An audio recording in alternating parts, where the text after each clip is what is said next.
अस्सलामु अलैकुम वरहमतुल्लाहि वबरकातुहू। अल्हम्दुलिल्लाहि कफ़ा व सलामुन अला इबादिहि अल्लज़ीना इस्तफ़ा, अम्मा बाद। मोहतरम नाज़रीन इकराम, आज की नशिस्त का मौजू है साल भर के रोज़े का सवाब। अगर हम और आप कुछ रोज़े रख लेते हैं तो साल भर रोज़ा रखने का सवाब।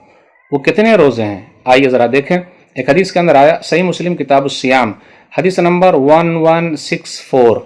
अबू अय्यूब अंसारी रज़ियल्लाहु तआला अन्हु कहते हैं, नबी सल्लल्लाहु अलैहि वसल्लम ने फरमाया, मन साम रमज़ान सुम्मा अतबाहु सित्तन मिन शव्वाल काना का सियामिद दहर। जिसने रमज़ान के रोज़े रखे फिर उसके बाद शव्वाल के 6 रोज़े रख लिए, गोया कि उसने ज़माने का रोज़ा रख लिया। तो शव्वाल में हम और आप 6 रोज़े रखें। 6 रोज़े आप लगातार भी रख सकते हैं, 6 रोज़े शुरू में भी रख सकते हैं, 6 रोज़े बीच महीने में भी रख सकते हैं, 6 रोज़े आखिर में भी रख सकते हैं। 6 रोज़े में से कुछ रोज़े शुरू में भी रख सकते हैं, कुछ बीच में भी रख सकते हैं, कुछ शव्वाल के आखिर में भी रख सकते हैं। अपनी आसानी के एतबार से हरज की कोई बात नहीं है।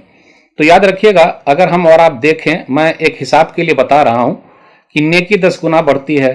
तो 6 रोज़े में एक रोज़े का 10 हो गया, तो 6 रोज़े का कितना, 60। फिर इसी तरीके से रमज़ान के 30 रोज़े, 1 पर 10 और 30 पर 300, तो 360 हो गए कि नहीं हो गए। तो इस तरीके से ये समझाने के लिए, तो गोया के 1 साल के रोज़े मुकम्मल हो गए। तो मेरे भाइयों, ये रोज़े मत छोड़िएगा, नेकी के लिए बड़ा अच्छा मौका हाथ लगा है। अल्लाह से दुआ है कि अल्लाह ताला हम लोगों को साल भर वाला जो रोज़ा है वो भी रखने की तौफीक दे, आमीन। हमारे रोज़े को अल्लाह कबूल फरमा ले, आमीन। वस्सलामु अलैकुम वरहमतुल्लाहि वबरकातुहू।